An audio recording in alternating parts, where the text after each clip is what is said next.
Assalamualaikum warahmatullahi wabarakatuh. Saya Sharifah Nodamia binti Syed Omar daripada PDP PAKK 2 Ambilan Oktober 2022. Saya akan menerangkan tentang pendidikan inklusif melalui perspektif falsafah Islam di dalam falsafah dan isu semasa.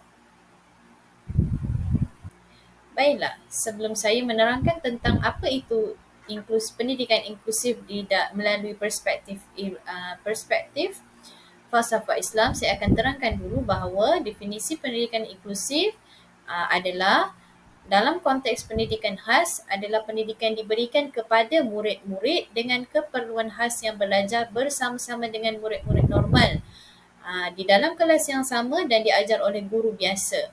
Okey, itu oleh Abdul Rahim Selamat 1994. Yang kedua, pendidikan inklusif melibatkan pelajar dengan berkeperluan khas di dalam kelas biasa. Bantuan yang sesuai akan diberikan kepada mereka bagi membolehkan mereka mengikuti pengajaran dan pembelajaran bersama rakan sebaya mereka. Iaitu itu daripada Kamariah Jarji 1994. Baiklah, dari seterusnya daripada Abraham Morris and Walt 1993, one age which children with and without disabilities and play together. And seterusnya, an approach in which children with disabilities, including these with severe disabilities, are placed in rooms which receive service side by side with children who have no disabilities. Ini adalah definisi pendidikan inklusif. Seterusnya, program pendidikan inklusif ataupun PPI mempunyai dua jenis, iaitu inklusif penuh dan juga inklusif separa. Apa maksud itu inklusif penuh? Inklusif penuh adalah murid berkeperluan khas iaitu MBK belajar secara sepenuh masa bersama-sama murid arus perdana iaitu murid biasa. MBK mengikuti pembelajaran bagi semua mata pelajaran akademik berasaskan kurikulum kebangsaan atau kurikulum kebangsaan yang diubah sesuai dengan bantuan atau tanpa bantuan perkhidmatan sokongan.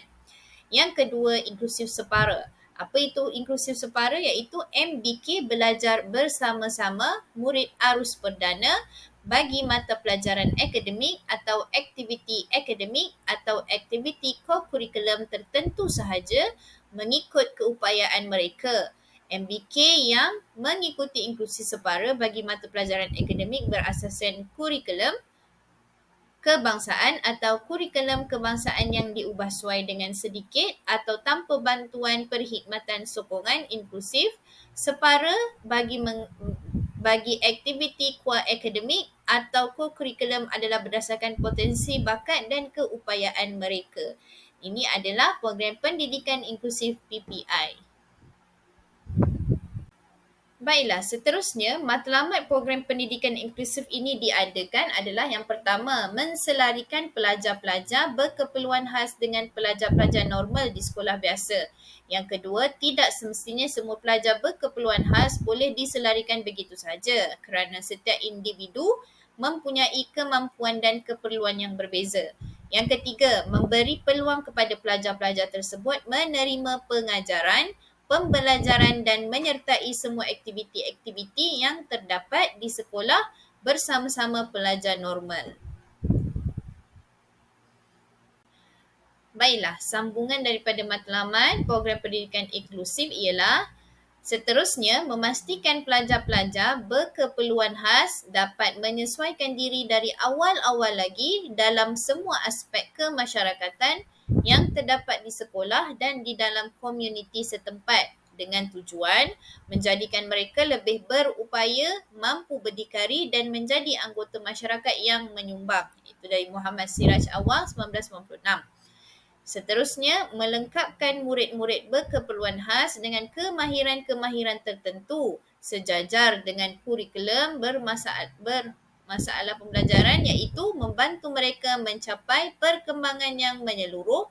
Perkembangan ini meliputi aspek-aspek intelek, rohani, jasmani, bakat, akhlak, nilai-nilai estetika dan sosial agar mereka boleh menjadi satu ahli masyarakat yang berguna dan berdikari. Baiklah, seterusnya dasar pendidikan inklusif.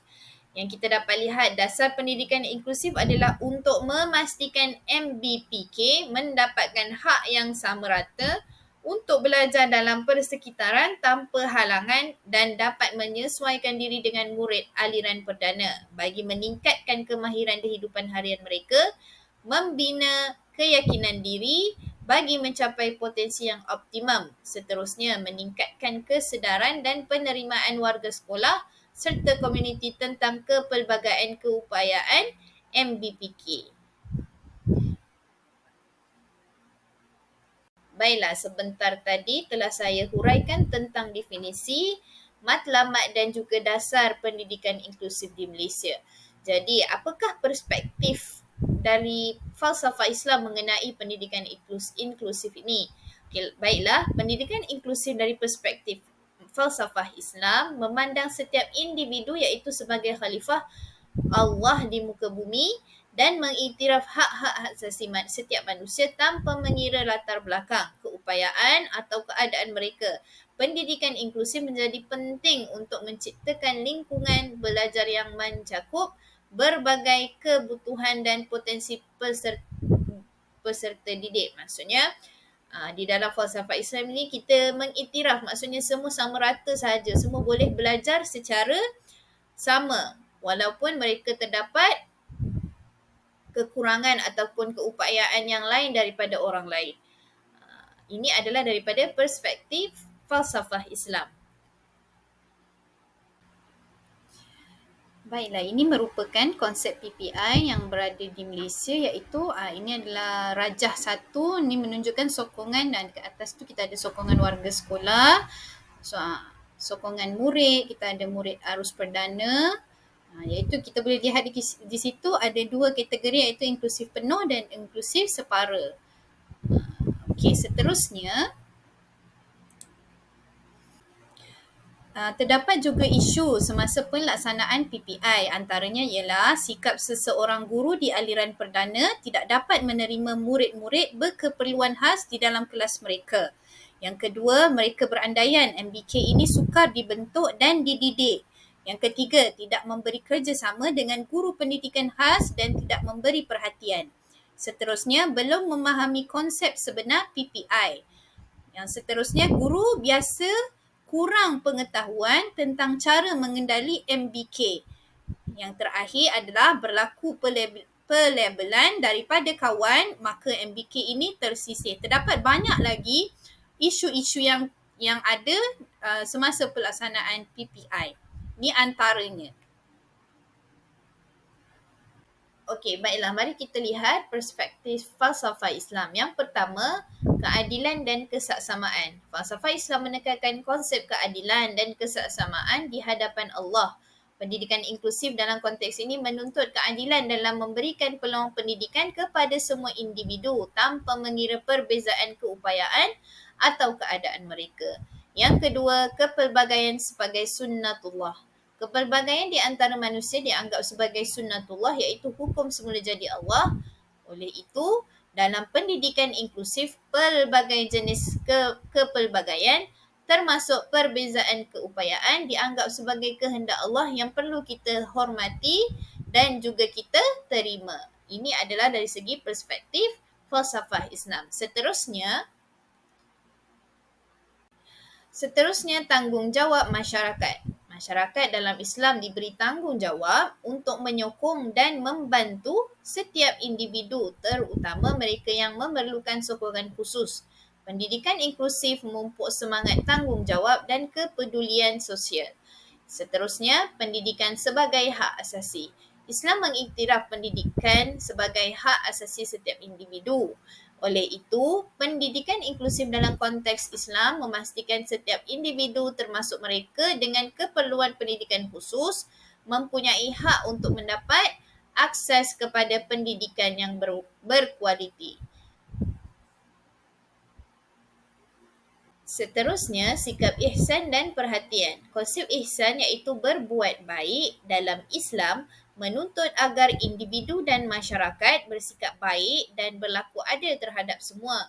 Dalam konteks pendidikan inklusif, sikap ini dapat tercermin dalam cara kita berurusan dan membantu sesama kita. Yang kedua, pendidikan sebagai perkembangan holistik iaitu menyeluruh. Islam mengajar pembangunan holistik individu termasuk pembangunan fizikal, mental, emosi dan spiritual. Pendidikan inklusif dari perspektif Islam harus memperhatikan perkembangan holistik ini, memberikan perhatian kepada keperluan dan potensi setiap individu. Seterusnya, pemahaman dan penghargaan terhadap kepincangan. Islam mengajarkan pemahaman dan penghargaan terhadap kepincangan sebagai sebahagian daripada ujian hidup. Dalam pendidikan inklusif ini, bermakna melihat kepelbagaian sebagai kekayaan dan mengembangkan sikap hormat terhadap keunikan setiap individu. Seterusnya, sokongan dan pembinaan komuniti. Konsep ummah iaitu komuniti dalam Islam menekankan keharusan sokongan dan pembinaan sesama. Dalam pendidikan inklusif, komuniti perlu memberi sokongan dan membangunkan kekuatan individu dengan keperluan pendidikan khusus.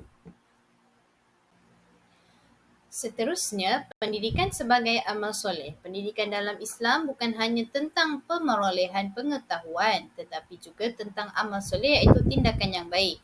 Pendidikan inklusif dalam konteks Islam harus menghasilkan individu yang berkontribusi positif kepada masyarakat. Yang seterusnya, perspektif holistik dalam memandang peserta didik. Baik pendidikan Islam maupun pendidikan inklusif berupaya menumbuh kembangkan kepribadian seorang manusia. Seterusnya, segenap daya dan potensi peserta didik wajib atau berhak ditumbuh kembangkan.